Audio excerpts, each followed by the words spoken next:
want to talk about the different ways that we abandon when we allow overwhelm to rule our lives, the different ways that we abandon our relationships with our children because we hit our threshold instead of mitigating our threshold before we get that far. Welcome to the Relational Parenting Podcast. I'm Jennifer Hayes, a parent coach and 20-year childcare veteran. Each week, I sit down with my own father, Rick Hayes, and discuss the complicated issues that parents face today, as well as some of the oldest questions in the book. From the latest research and the framework of my relational parenting method, we offer thought-provoking solutions to your deepest parenting struggles. Added bonuses include intergenerational wounding discussions and guest childcare experts. We will also start taking your parenting questions in episode 5, so be sure to comment with your biggest questions or email me directly at jenny@jennyb.co. Let's get started. All right, welcome back to the Relational Parenting Podcast. We are on episode 27. This week we had to switch things around a little bit. We were supposed to have a guest episode this week, but our guest had some unforeseen conflicts, and so we have rescheduled her for a new date. So this week will be an extra Dad and Papa Rick and Jenny episode. And this week we are doing a parent write-in email. And a while ago, I was sending out my newsletter, my weekly newsletter, which, by the way, if you are not on that, go sign up at the links in the show notes. Sign up for the newsletter every week to keep abreast of all the new things happening. But I sent this newsletter out a little while back, and I asked the question to parents, what is your most hurtful childhood memory? And and I think I even specified, what is something that your parents did repeatedly that you look back on now and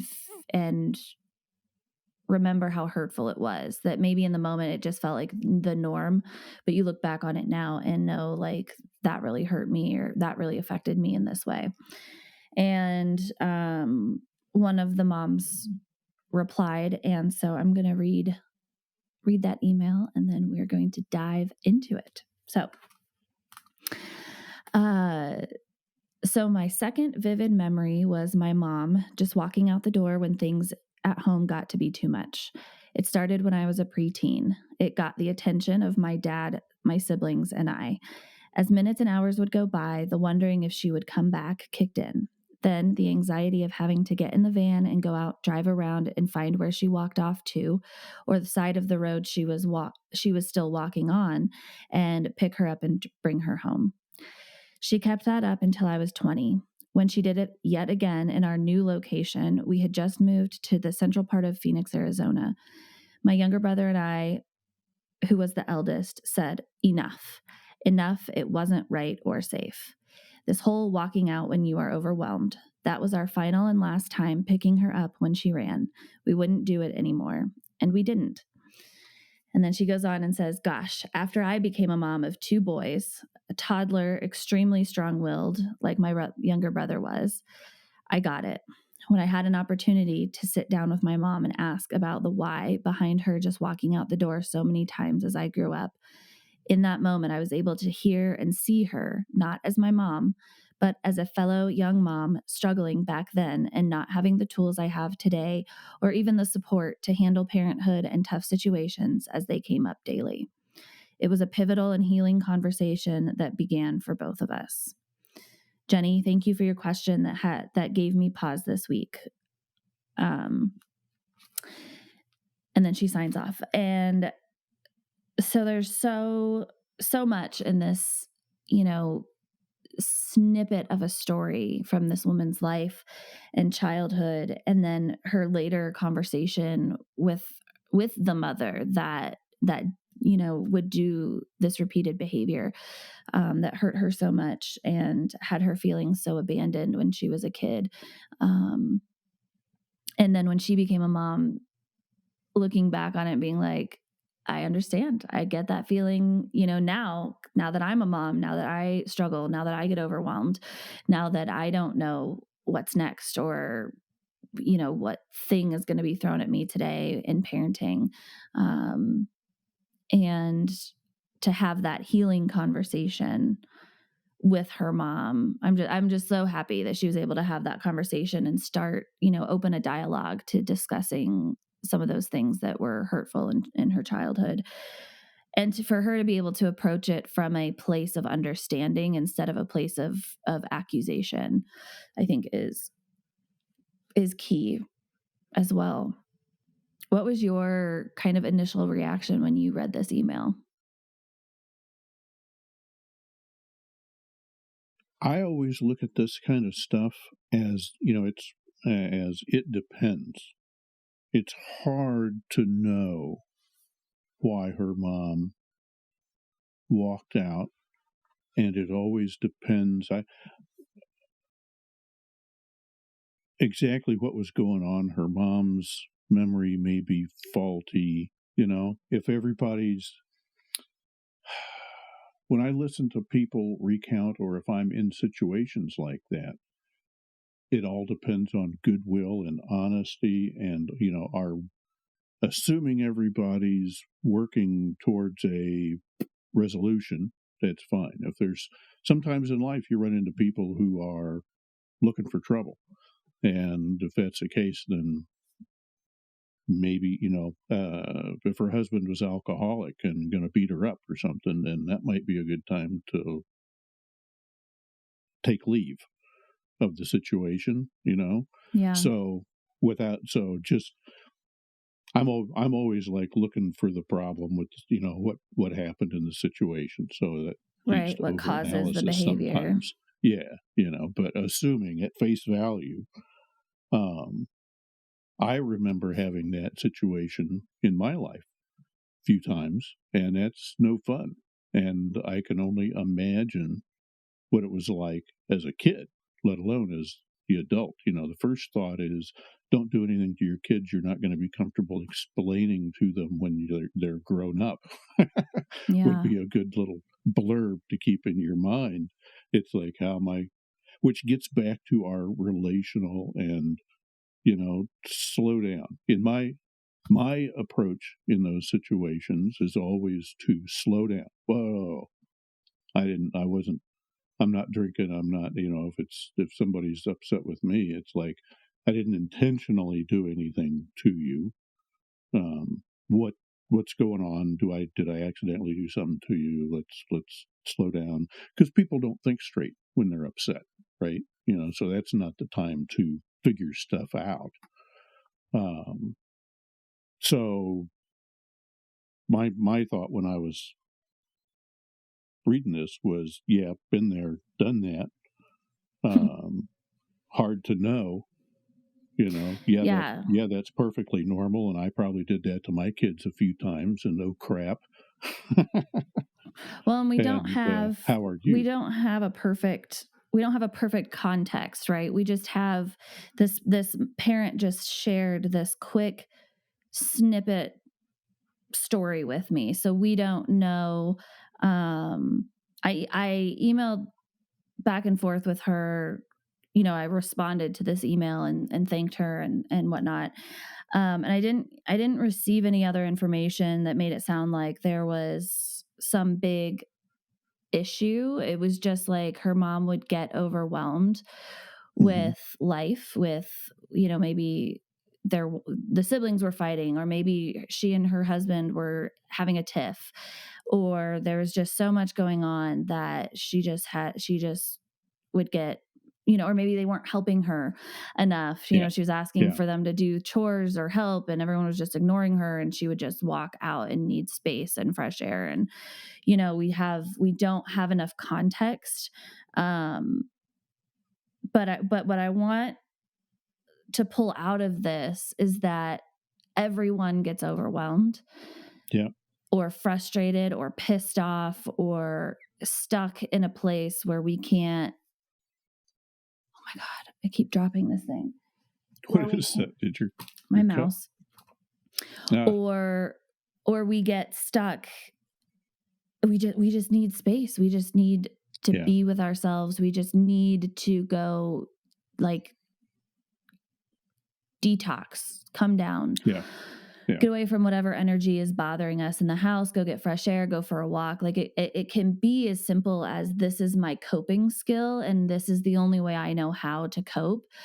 And to me, regardless of what's happening, what happened, what triggered her when she would walk out, like whatever the cause was or whatever the trigger was, it's clear to me that this mom was getting to a point, she was going past her threshold of discomfort. Yep.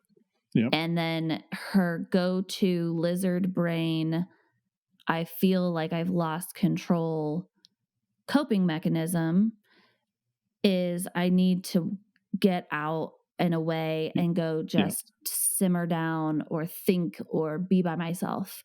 And that could have come from a place of, I'm going to flip my lid and I don't want to do that to my family or my kids. Or it could be from a place of, you are all pissing me off and I want to get away from you. It could be, it could be well-intentioned.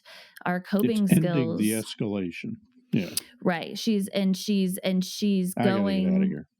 and it could, and it's like, and that's like a self-regulation tool, right? But what I want to pull out of that, one, is not demonizing this mother's coping skill that she has, but two, offering a way to use our coping skills that do not harm our relationships with our children and our families and our partners. There you go. Because just Things walking out the door dramatically, and not back then, not having a cell phone where you could communicate, let people know what time you were going to come back, not knowing where you were going, scaring your children with zero communication, zero whatever. Yeah, that abandonment thing is not great. Yeah, that all results in abandonment.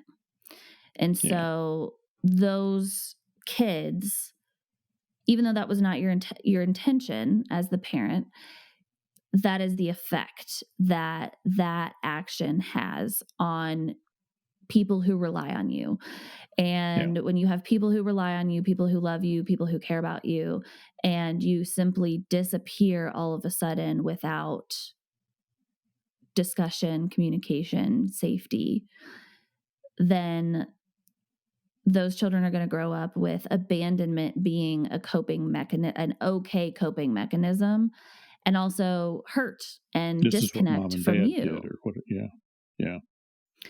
Now this mom was able to later in life talk to her mom about it. She was also, sounds like when she was in her older teens, she was able to tell her mom, like, we're not going to come get you anymore, and set a boundary. Right? Because once you've been hurt that many times or whatever, you get frustrated, fed up, and you set a boundary. It sounds like she did that at some point.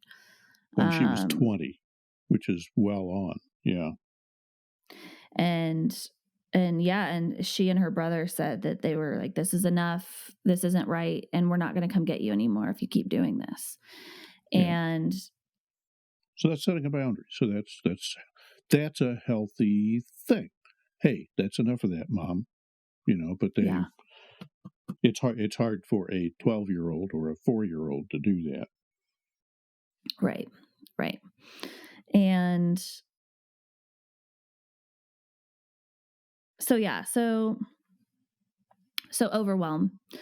overwhelm is, I think, the most common theme in parenting, in life, for all of us. It's like we're all trying to carry so many things, but especially for parents, it's constant, because not only are you trying to keep yourself alive, trying to keep a household running, trying to pay the bills, trying to put food on the table, trying to shower regularly, like then you're like, oh, my children also need a shower, and my children also have laundry, and my children also need to eat well. My children also need Yeah. to get to school on time. And like you go from managing one life to managing multiple lives. And if you have a parenting partner, then you're co-managing your lives together. And there's a lot to keep track of, and a lot. There's an aspect there too of there are people you have to lower your expectations for managing things. If you're really needing everything just so, and you've got 3 kids running around getting toy, just living life, and that you're training to not leave clothes laying around, not getting toys out and putting them back when they're done, and all that. That I think a lot of that leads to overwhelmedness. You have to adjust your expectations to Yeah. avoid, and you have to take measures to avoid overwhelmedness. I mean, obviously, you don't want to live in a pile of dirt, but the more control you expect to exercise over a more complicated environment, the more easily overwhelmed you're going to become. Is the way I Yeah. think about it. The more, It's much busier, much more complicated. You got to relax through it a little bit. yeah. And that's definitely one coping skill that I would get behind is, what can you take off of your plate? Where are you torturing yourself with things that you don't need to be in control of, that you can let go Yeah, of, in order expectations, to other people expectations lower your too. overwhelm. But overwhelm is it's so common. And so I want to talk about, the different ways that overwhelm shows up. And I want to talk about the different ways that we abandon when we allow overwhelm to rule our lives, the different ways that we abandon our relationships with our children, because we Hmm. hit our threshold instead of mitigating Hmm. our threshold before we get that far. And so Exactly. my first question to you is, what were some of your coping skills as a parent, with 3 children, that you can look back now and kind of go, oh, I wish I'd done that better. Oh, I wish I'd handled that better, or had this tool that I know now exists. Yeah. Yeah. So I'm a pretty quiet. Uh, I think of myself as being pretty easygoing, but I do kind of expect order and quiet. I'm a left to my I'm pretty okay by myself. I'm okay socializing too, but I just don't like a lot of hubbub all around me at the time. So that's what I end up escaping from. If I can't get the general level of commotion around me, I'm ADHD, and Yeah. if I'm in a situation where there's just too much commotion, Yeah. I tend to gravitate away from that, or it's like, hey, let's get the commotion under control here, Yeah. and okay, now everybody's functioning, things are good. Okay, now we can go Yeah. ahead. So that's teaching Sunday school. That's a challenge, because you've got 20 kids that don't belong to you, Right. right? Bunch of small children. That's not a great place if you're not wild about commotion. Right. Or if you um, can't be that like zen out through it. I feel like and so noise, that's you and I have a noise sensitivity in common. I've had to yeah, overcome a lot of noise yeah. triggers. But anyway, keep going. I've talked to people who had a friend who was addicted to gambling, had to have herself barred from casinos, and I was like, why? What's up with that? And she says there was something about going into a casino with all the lights and the bells and the commotion and stuff. It's like a drug. Some people are Yeah. just sucked into that. They're Somehow made that that way. It's overrides. like social media, the Yeah, flashing lights and it yeah, drowns out whatever bullshit you're dealing with in your life. And it just something. takes Yeah, over all your senses, and you can just be there and have fun and sign off. Like, and forget about it. It's a distraction then, I guess, Yeah. And so I'm kind of the opposite. I like going to a carnival and trying to beat the game so they can't screw up a BB gun so bad I can't knock that star out of that piece of paper. It's a competitive thing. um, Yeah. but but then after that, it's like, when I'd walk out of we'd go to a little small town carnival or something like that. We'd walk out of those and I'd go like, whew, all that. I'm glad all that carny music and stuff. I had enough of that. Yeah. So what I do is slow down. What I kind of clamp down. Overstimulated. I try to take a breath, master my own nervous system. Yeah. Okay, we got some commotion going on here. What do we do next? And I'm probably over rational. I try to, I think through it and get calm and calm everybody else down, because when two people aren't calm, well, that's when everybody gets to just yakking pointlessly at one another. I don't know if I learned that young, but it's like, yeah, there's no point if we're all upset. There's absolutely no point in anybody saying a word, because it's just going to be Yeah. everybody calm down, get a grip, and then we'll talk about what the problem is, and then we'll go. So that kind of leads to timeouts and stuff for me. Or one thing I remember being taught was to set an appointment. Okay, we're all upset now. There's commotion now. Let's just get away from this. Let's wait for this to be done, and then we'll set an appointment for the future. To say, let's go talk about this. Let's go talk about this tomorrow. Let's 2:00 tomorrow. What are you doing 2:00 tomorrow? Let's talk about this tomorrow after everybody's adrenaline has drained off. Yeah. Or whatever it takes. The caveat there is that assumes everybody has goodwill. Nobody's being vindictive, and is going to be willing to talk about. Let's assume everybody's being a nice guy. Yeah. If someone proves over and over and over they are not being honest, I have to admit, or they are not being authentic, and operating in good faith, goodwill, then I tend to go, well, okay, that's enough of that. I'm not sure I have a real good way to deal with that, other than, I guess it's defensive. Cut it off. It's like, well, we need to eliminate this influence from our life because it's not healthy. So I've definitely took me a long experienced. time to learn that. I definitely have remember experiencing, like, if me and one of my brothers were in an argument, or we were like, there were obvious things where, like, we were in the you for a long time telecommuted, worked from home in the basement in your office, and we would come down and be too rambunctious, too loud. We would interrupt you or whatever, and I remember you opening the door sometimes and being like, if you open this door and someone's not bleeding, I'm going to make sure one of you is, or whatever, like one of those silly I was trying to conduct threats. business where I shouldn't have. And so we would either get quieter, we would leave and go outside or whatever. But I also remember if we were fighting or anything, and I even remember this into like early adulthood, we would get into it. Nathan and I would get into an argument in your presence.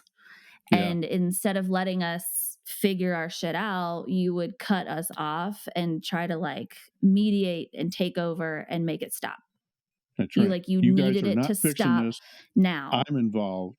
Now I'm gonna. Well, you weren't involved. You were just in the room. You weren't involved. You were just there, and it was you couldn't stand the overstimulation of the argument, and so you had to make it stop. And so you would take over and control the situation and make it stop. I would let you go for a while, but when I would hear you guys hurling insults at one another, when it became counterproductive or unproductive, it's like, okay, that's enough of that.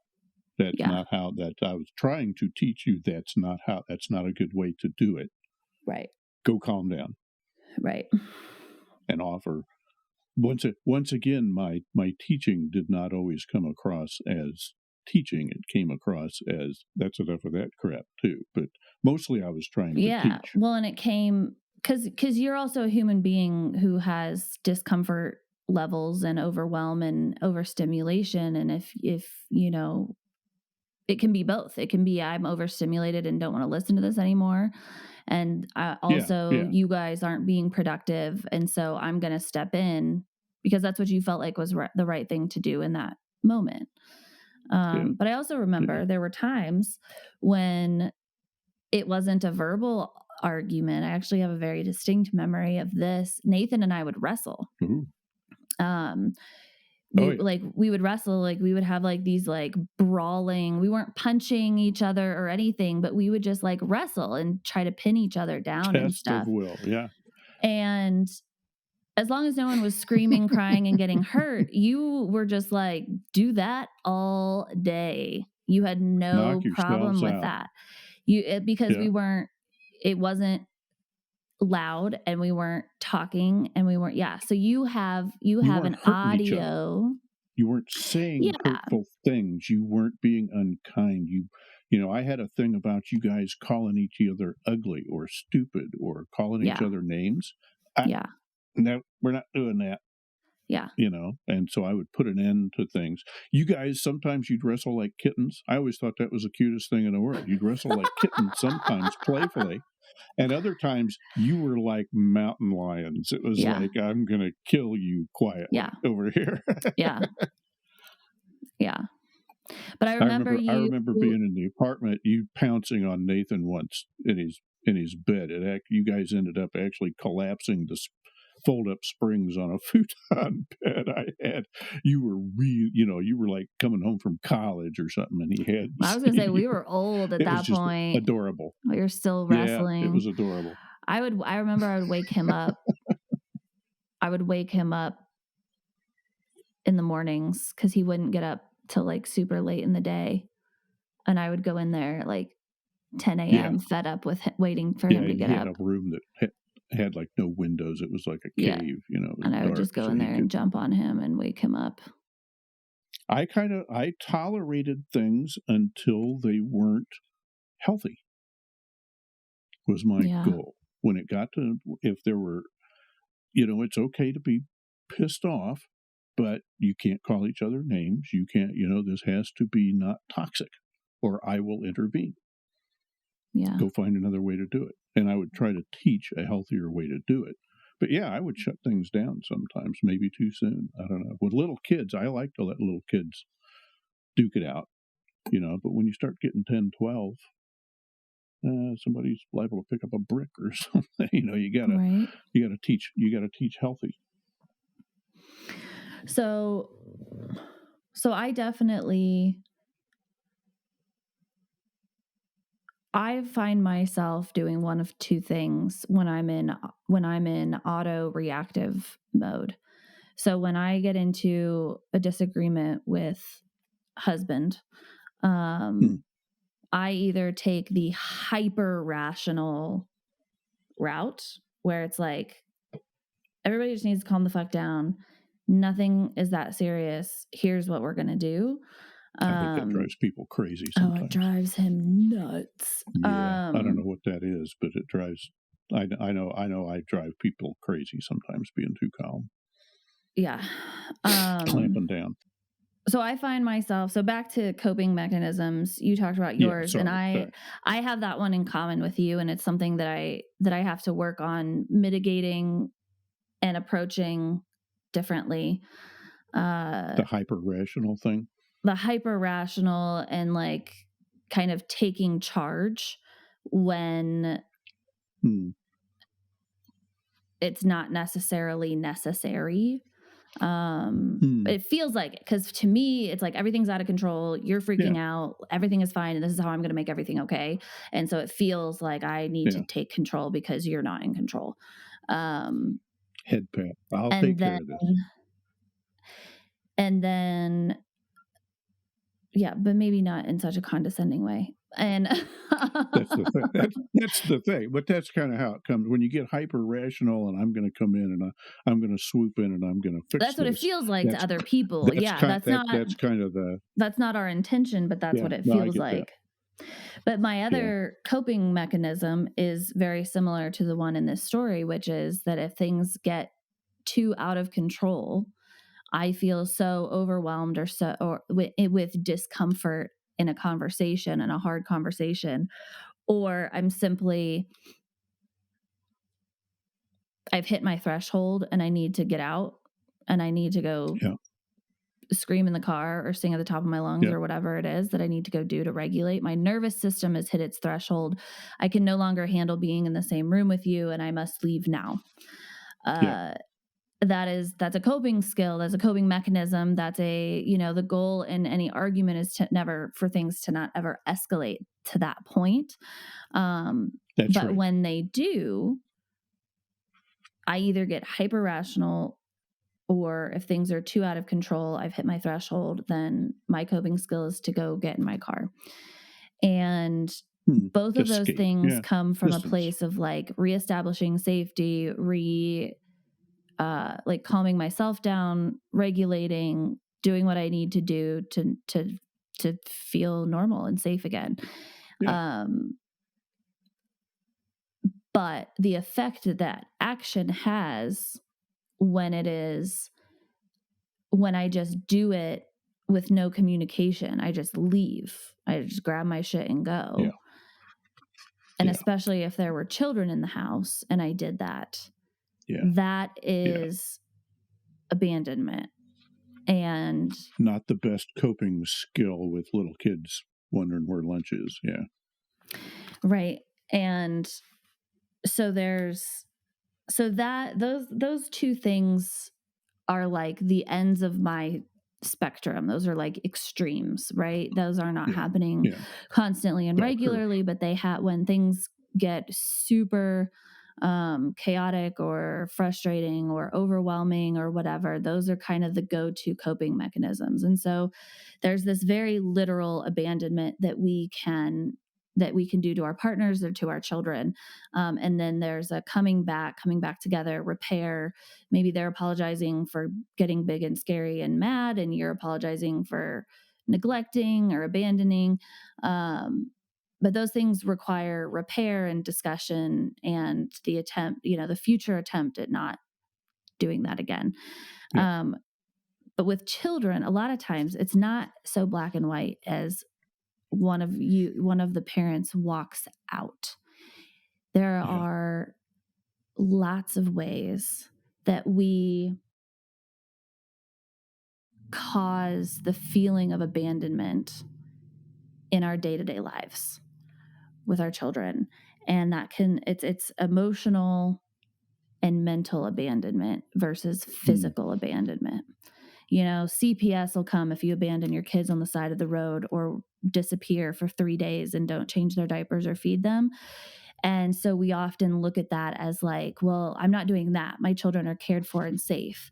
And yes, they are physically safe. Are they mentally and emotionally safe though? Are you Yeah. are Emotional you abuse, different than physical abuse. and not even abuse, but neglect. Emotional and mental neglect is the cancer of parenting today So I because put those it's continue. invisible.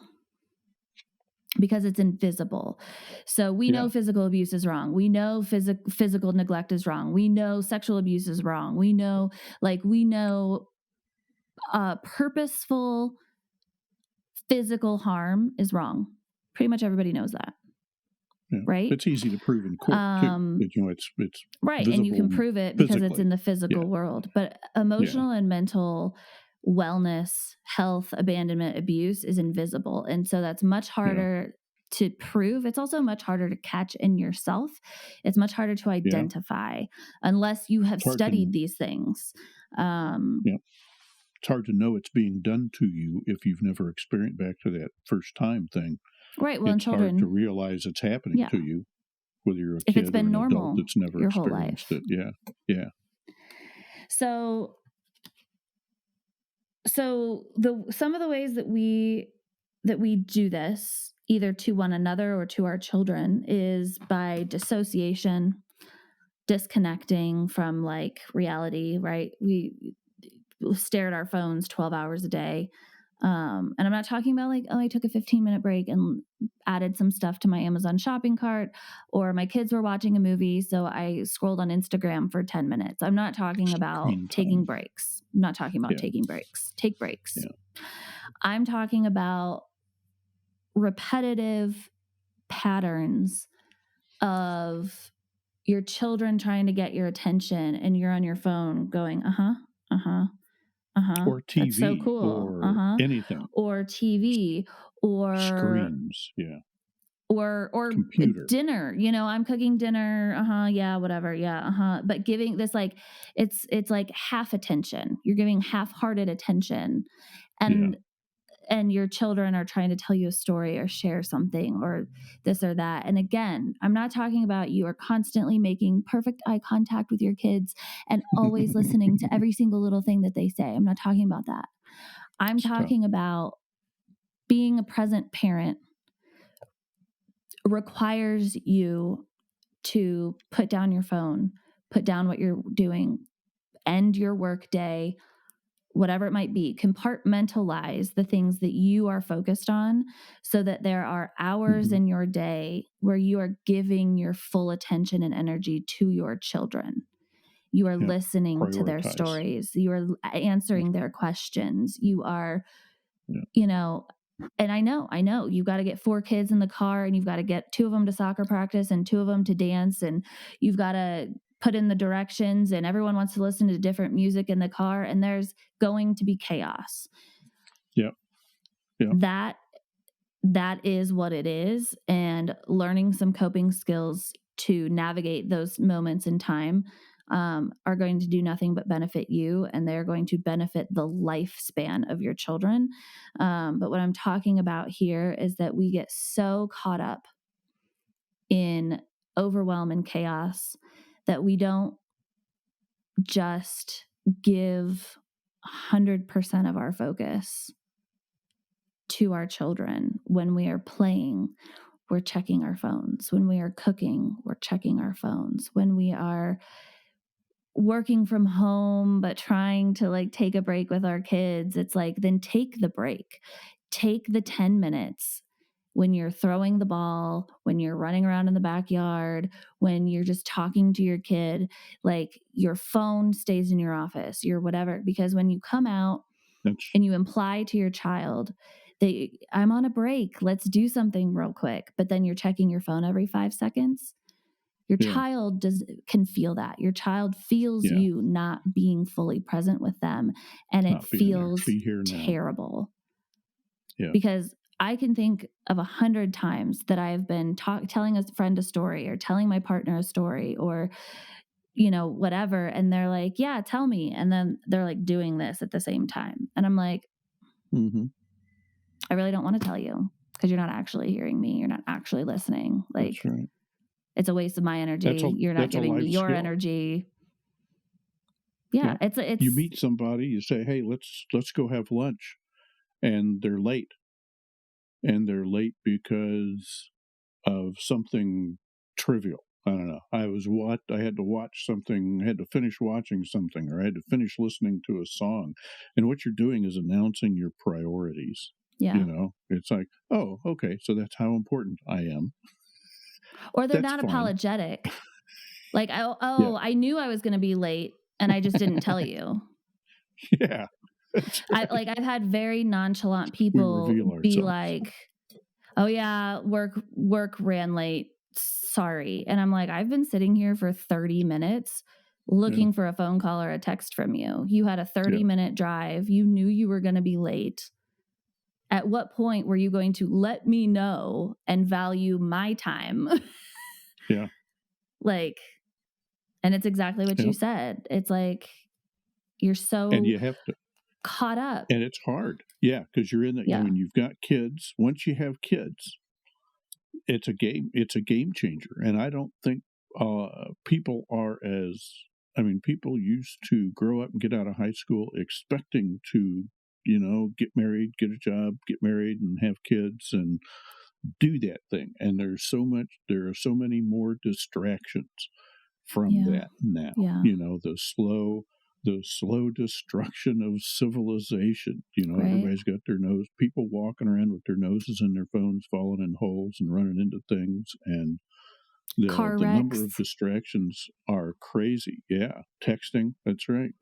And texting while so driving. part of the Yeah. skill is don't get to the, anytime you're coping, something you said a little bit ago, I realized at some point that if I was coping, something had happened before that where I needed to cope. So the Yeah. goal became to not really to need to cope any more than necessary. Sometimes happens. Sometimes it Mhm. happens. Hey, we got to get the tribe to grandma's for Sunday dinner or whatever, which doesn't Yeah. happen that much anymore. Okay, that's a chore. Moving a tribe is a chore. Is work, and you got to focus on it. You can't do that and keep up with YouTube or Facebook or anything. You have to commit back to simplify. And that's really what it gets down to: And simplify and even mindset, prioritize. like you just said, you said getting the tribe to grandma's is a chore. Now, Yeah, that is one way to look at it. And if that's how someone feels about it, it's not untrue. And one way to not have to constantly cope is to stop looking at everything as a negative thing. Just because it's it's a going to require all of your yeah, attention to make this thing yeah, happen doesn't mean it's a chore. It's just a thing where, okay, I need to focus on this thing. And that's the yeah, only thing I can focus on right now. And and it's positive.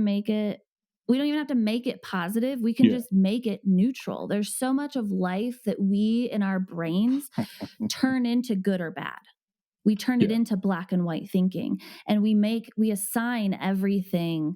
This is good. I'm enjoying this. This is bad. I'm uncomfortable, and I avoid yeah, this and I go towards this. But when you assign everything good or bad, you miss out on this neutral ground where most things live, of simply being in yeah, existence, where you could yeah, just choose to go, this is what this moment looks like. And so, yeah, what can I do? How am I going to choose to show up in a way that serves me, that serves my children, that serves my partner, and feeds us instead of depletes us?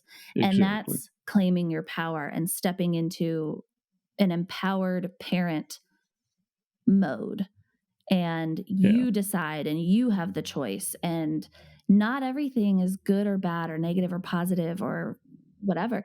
And like, yes, there are real things that are a struggle that can be frustrating, but like how you show up in your presence and yeah, choice in that moment is entirely up to you. yeah, yeah. Totally true. Totally true. It has to do with values. When I say chore, it's like it's a lot of work to do to do some of these things, to make some of Work, these it's a happen. lot of work. That's a Yeah. neutral statement. This is Is a that lot is of work work. neutral? Yeah. You have to accept, hey, I want to host the family reunion. Everybody's going to be here. It's going Yeah. to be a house full of people. It's going to be a pain. It's going to be a pain in the ass. Which is just a way of saying, I would just as soon be sitting down watching the Steelers play. Right? Yeah. This is going to be a disruption from my norm. Yeah. But you have to decide when you're feeling that, maybe that's part of a coping mechanism. Is you have to look at that and say, what do I value? Yeah. Where am I going to put my attention? Where am I going to put my time? And so, yes, it's an effort. It's Effort. I Yeah. say it's a chore. As in I have to go to the well and get a bucket of water, or I have to go to work, or Mhm. whatever. But gosh, I like to have income, and I like to be able to send my kids to Disney World Yeah. or buy them shoes for school or Yeah. whatever. So and I would rather do that than sneak off and rob a bank and use the money and go drink it. It's like, well, what do Yeah. you value? There, you Yeah. do life is work. So far we're human beings, Life is and effort. yeah, Like, yeah, you know, you gotta put in effort. and Like, there's so much time and there's so much energy, and so how are you going yeah. to spend it? Is Mhm. it's very metaphysical when you get right Yeah. down to it. be there. I like the be present, be there now. Yeah. Am I where I want to be? The conflict really comes if you're trying to check your phone and work and not while you're with your kids. That's a value judgment. That's a I have to do both. I'm conflicted. I'm upset because I'm trying to do two things that are not compatible here. And it's like value being with your kids, and you kind of have to say go away to society. It's you're Mhm. not being productive. You're not working. You're not making money. Mhm. You're not something else. It's the conflict between the two things. Yeah. It's worthwhile. Everybody knows it's worthwhile to spend time with your kids. It's harder to make the back to the daily choice, and sometimes uh, whirlwinds happen, and you got to. It's just a choice how you spend that time. Yeah. And you can even what we're kind of talking about here is balance, right? And so when you're Mm-hmm. on one end of the spectrum with Yep. intense overwhelm, we generally tend to swing into dissociation and disconnect in order to counterbalance the overwhelm that we're feeling Yep. instead of regulating and setting up our lives in a way that is balanced and serves from moment to moment where we've learned, we know ourselves, we know where to spend our energy, we know what to say no to, we know how to make pockets of time for work and pockets of time for our children and pockets of time for this and that and the other thing. But what we end up doing a lot is we get lost in the chaos. We end up way over here in overwhelm, and in order to counterbalance it, we swing over here to Mm-hmm. dissociation, abandonment, disappearing, disconnect. Mm-hmm. And Mm-hmm. the work is here in the middle, right? Like we always say. And the example you just gave, I want to offer to parents a simple solution. And this solution can be applied to pretty much any situation you come across. And that is simply communicating to your child or to your partner Mm-hmm. exactly what it is you are doing and why you're doing it in this moment, and then meeting the need. So if you are someone who works from home, but you're also the primary caregiver, maybe you're an entrepreneur and you started a business and you're working on, a lot of your work Mm. takes place on That's a social busy life. media, and Yeah. email, and you're also home with your kid most of the time. And so you're trying to balance being on social media while your kid is playing in the park, or answering a few emails while Mm-hmm. your kid is taking a nap or whatever. Um, Mm-hmm. Mm-hmm. being two places at once or doing multiple things at once is pretty normal these days. And so it doesn't have to be that I'm going to leave my phone at home because I'm taking my kid to the park and I have to be fully present. It can be Mm-hmm. I've given my child 1 or 2 hours of my full attention this morning, and now we're going to pack up. We're going to go do something that my child loves to do. And they're going to have some independent playtime at the park or some socializing time with their peers at the park. And I'm going to sit on the bench and get some work done. And when your child says, Mommy or Daddy, come play with me, come chase me, come do this thing, you simply have a conversation with your child and say, I love playing with you so much. Right now, this is the time of day when mommy has to do some work. And this Mm-hmm. is your opportunity to go play with friends and have some time outside and play in the park while I get some work done. Mm-hmm. And it's as simple as that. And they go, like, I'm not saying this isn't going to happen, especially if it's the first time you've ever had this conversation, but I've literally never had a child who I explained something so truthfully and factually to and Authentically is my favorite lovingly, word. who then goes, No, play with me now. And I'm not saying that you don't have a kid that's going to do that. You may have parented your kid into being a kid who responds that way. Who knows? Mm-hmm. the first time you try it, it may not work, but I'm saying that consistently when I've done this, the child goes, oh, okay, and runs off and plays because they're like, oh, I get to Yeah. play with my friends right now. And mommy Yeah. needs to do some work, and that's just a fact of life, and everything is neutral. There's no good or bad. It just is. That's right. And That's right. it's just plain communication and explaining things to your child. And you have now said, I gave you my full attention for a couple hours this morning. Now it's time for this part of our day. And then we're going to have lunch, and then it's nap time, and then it's this time. And like, you teach your children that there are pockets of time for different things. And this gentle and loving explanation teaches kids about the real world. Because I hear a lot of people are like, gentle parenting, respectful parenting, all that stuff. Gentle parenting is for gentle kids. False. Gentle parenting, relational parenting, like it's all relational. We're focused on connection and the relationship and fostering intentional, like the intentional raising of children. And just because you're gentle and loving about it doesn't mean that they're not going to be prepared for the real world. And in fact, research has shown that it will prepare them more for the real world when you are honest and truthful and loving about it. Yeah. They recognize when people are taking advantage of them and, back to modeling. You hit on all kinds of things there, the need for balance, the need for repetition. Doing things first time doesn't often work. It takes repetition and practice, and whether it's you or your child, hey, I need to be more mindful. I need to be more intentional. Whatever you have to do, it's not the first time you do that. It's hit and miss, and it's you have to do it 1,000 times before it gets to be a habit. Yeah. And you can't do it all the time. That explaining doesn't always work either. If you do that every time your child comes and wants to play, that can be too much of a thing. But seeking that balance, sometimes you play, sometimes you don't. You have other times to play. Time boxing is a favorite tactic of mine. It's like, I'm going to spend an hour or 10 minutes doing this, and then you go do it. And then in 10 minutes I'll come play with you for a half an hour or whatever, or come do what you're doing, or we'll do that in a few minutes.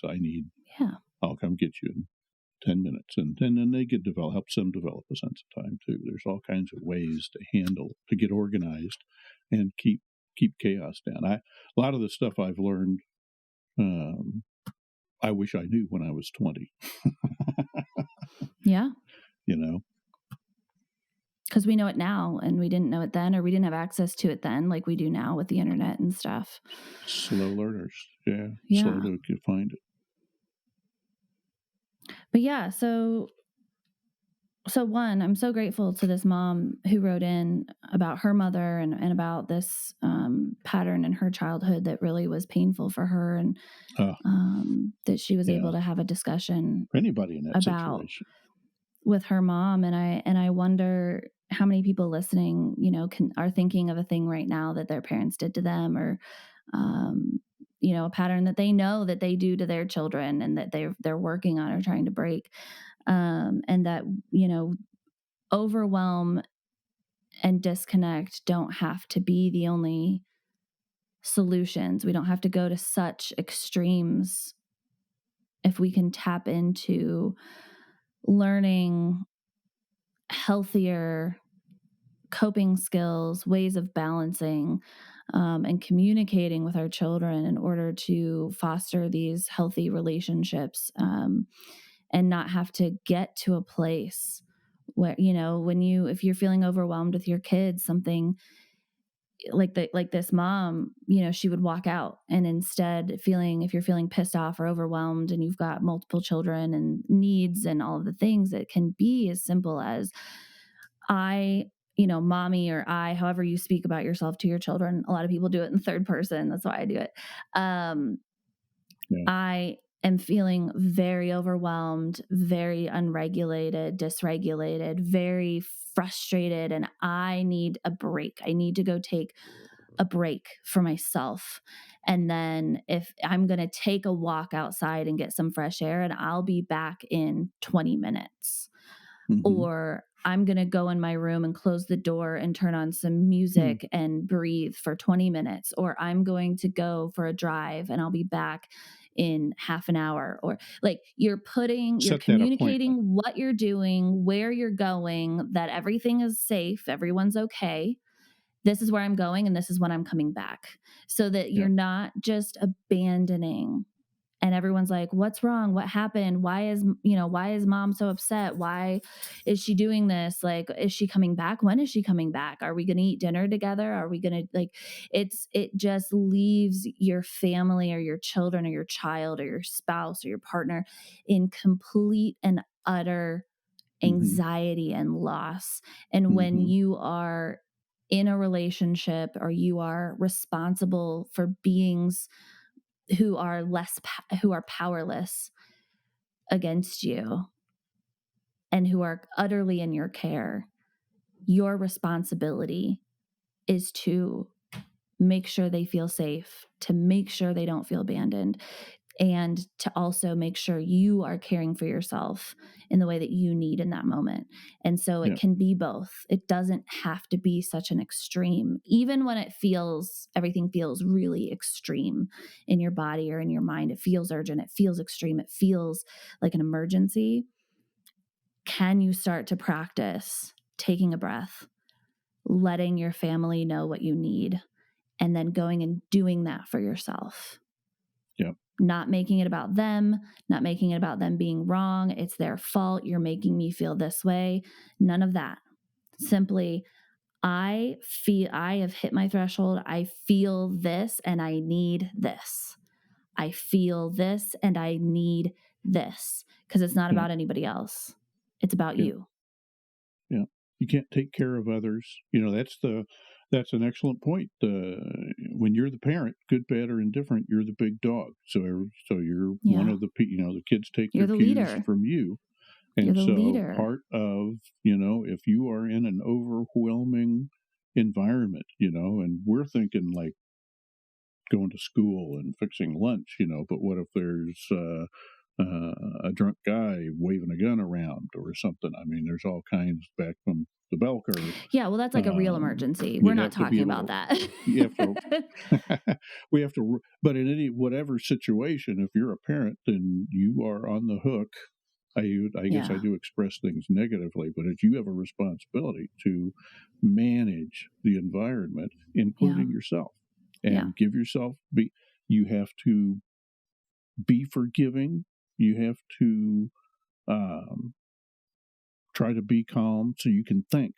It's not just calm for calmness sake. It's calm so that you can accomplish your mission of raising healthy, successful kids that exceed Yeah. you. And making the world, another good goal is making the world a better place. Raise kids Yeah. that are going to improve the world in some way, Yeah. if only by being decent to everybody else, teach them good habits. There's just all kinds of good reasons to regulate yourself and teach your kids to regulate and Yeah. um, and then And we didn't even it just goes on for generations. we There's didn't just all even kinds get of to reasons to do that. the importance of setting the example. Whatever you're doing right now to Yeah, cope, you're literally showing your children how to cope with stress, how to cope yeah, with anxiety, yeah. how to cope with overwhelm. So You like can talk you forever. What you do is what they do. not only how your actions That's are the number one thing. affecting yeah, not only are like is it important in the way that your actions are affecting them and making them feel Yeah, abandoned, making them feel neglected, like giving them anxiety, etc. You're also yeah, showing them that in the future or right now how to handle overwhelm. They're just going to lose yeah, control. They're going to disappear. They're going to disconnect from you. They're going to ignore you. They're going to like however it manifests in them is a reflection of what you're teaching them. And yeah. So you may have the power to walk out the door and go walk on your own and disappear for an hour and have someone come look for you. But your child who's 5 or 10 or 12, like they're going to go in their room and slam the door and turn on their headphones and look at their cell phone and not talk to you for 3 days. Yeah. They'll And that's how retreat. they're going to cope, instead of having a conversation with you and working through those feelings and developing emotional and mental resilience. Like, to tolerate a little bit of discomfort. Yeah. And get through So it's not just about you and the effect that your actions are having on them right now. It's literally what you're teaching them for the rest of their life. That's a great bumper sticker. It's not just about you. Yeah. Which that's what parents need, is a lot more pressure. But that's a good quick thought to keep in mind. Yeah. So I think we're going to end there. We are right at an hour. But I hope that everybody listening to this one, I always get very passionate. But anyway, kudos to this lady for talking with her mom. Yeah. Thank you. And doing that, healing that, right? Or coming back around. That's a circle of life thing. That's, by the way, we've talked all I hope about that's this, what this but the admiration podcast, for this lady is high. That's part of what we're trying to do with this podcast too, is show people of multiple generations, because it's not just parents and little children. It's you and me. Like, I'm a child and you're a parent, you had parents, like multiple generations are still developing and changing and engaging in relationship in the child parent dynamic. And part of this podcast, us doing this podcast together, was to set an example of a parent-child, adult-child to parent relationship, and exploring the past and exploring past wounding or current wounding or past patterns or things that hurt me or things that you misunderstood or like whatever, and how we can have, how we can have that conversation without arguing. Mm-hmm. And we're not perfect. We've had conversations where there is a misunderstanding and we have to kind of pull it apart and pull through it. And someone's got big feelings or big wound got reopened or whatever, but that it doesn't have to be, we don't have to all be so defensive. We can I can appreciate you as a parent and what you did do for me, and you can hold the space for the things you did that hurt me. You were a good parent. You have to not have this picture of yourself as perfect. You have to be able to accept, I didn't do that one very good, mm-hmm. and apologize or whatever. You have to make amends and recognize. And it doesn't negate the good, and give yourself the permission to not be perfect. It's like, I was not the perfect parent. Sorry. And now I know better. I should have some more babies so I can be a perfect parent now. No, next kid's going to be different. There's no such thing as perfect parenting. Yeah. You only know. You only get better at the things you've seen before. Yeah. Sorry. Go ahead. That's okay. So, anyone else who has a story they want to share, that you either just want to share, get off your chest and send it in, and you can write in there, like, please don't share this on the podcast. Or if you do have a story that you want to share with us that we can share on the podcast that might help other people either not feel so alone or that you think has a topic inside of it that would help other people for us to talk about, please do share that at the email in the show notes. The other thing that I want to announce before we get going here is that we are officially launching a sponsorship campaign. But we cannot do that without our listeners. So if you are hearing this and it is the month of August 2023, we are starting our email campaign. We are launching our sponsorship campaign September 1st, 2023. And what we need from our audience before that date is all of the likes, subscribes, comments, and downloads that we can possibly get on our YouTube channel, on Spotify, and on social media. Because once we hit a specific number, I believe our aim is 10,000. If we can get 10,000 new followers and subscribes in a month, then the podcast will exponentially thrive and be pushed out to other audiences, to other people looking for parenting help.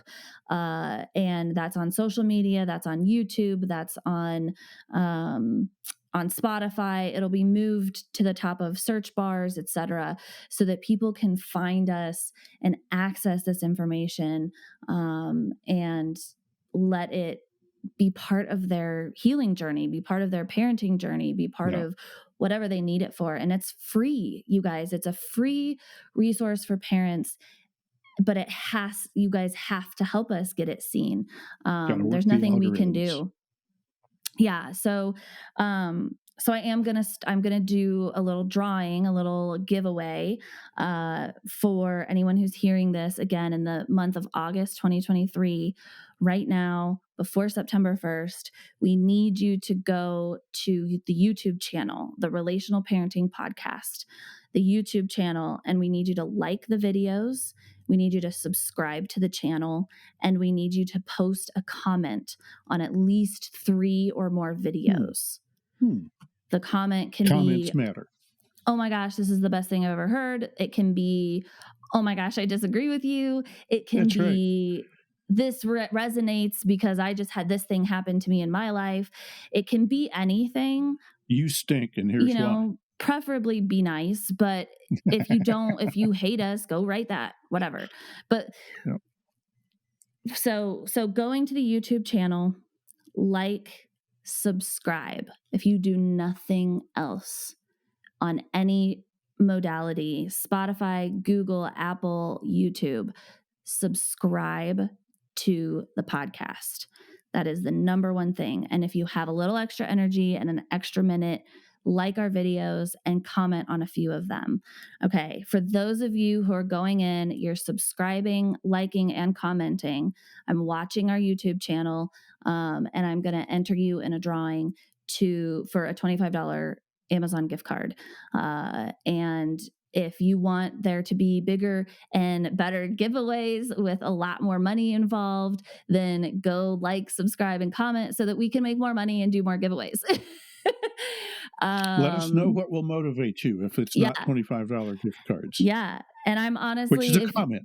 If you've always been curious about parent coaching, you've always wanted to dip your toe in, give me a call, whatever, but you're like, I have no budget right now. I will switch out your giveaway instead of a gift card, or I'll give you the gift card and I'll give you 3 free coaching sessions. But we need your help. And I'm willing to give you guys some awesome prizes for your help. So please go to our YouTube channel, the Relational Parenting Podcast, and click subscribe. We need you to be a subscriber. And then again, if you have time, go to TikTok and Instagram and follow those pages as well. Everywhere we are the Relational Parenting Podcast. So anything that you can do. TikTok, Instagram, Facebook. Those are the only 2 that matter. Spotify. TikTok and Instagram. Okay. Well, yeah, I mean, go follow on social media, but the key is subscribing on YouTube and Spotify. Subscribe, follow, subscribe, follow, subscribe, follow. Yeah. And we will announce a winner on September 1st. So cool. You're going to want to follow the social media anyway to find out if you're a winner. I think that's it. We need your help. We're launching a sponsorship campaign on September 1st so that we can maintain the podcast. You guys, running a podcast does cost money. It's not free. So we're giving off free content and we're paying for it every single month. And we are making $0. So in order for this to become a sustainable thing, for us to keep putting out content, keep having guests. I have so many guests lined up. like literally coming from nowhere, just wanting, they're like, we want to help your podcast. We want to be on the podcast. We want to provide parents with information. It's a So, good mission. Yeah. we have so many guests lined up. We're scheduling into 2024. It's crazy. It's amazing. We love what we're doing. And if you love what we're doing, then we need your help. So, yeah. Cool. All right, Cool. friends. We love you, and we'll see you next week. Happy parenting and good luck out there. Oh, I'm dead. Well, did you learn anything new? Or have you heard all of this before? Do you agree with us, disagree with us, have a question? We want to see you in our inbox or via the Patreon page in the show notes. Tap on either link to send us your feedback, share your own parenting story, or support our mission of providing a connected community for all parents. And don't forget to hit subscribe so you never miss an episode. If you loved this episode, click on that little star and give us 5 of them so we can get visible to other parents who are looking for us. This is your weekly reminder. Parents, you already have everything you need inside of you. You are a strong, loving, capable parent. And here, you are never alone. I'll see you next week.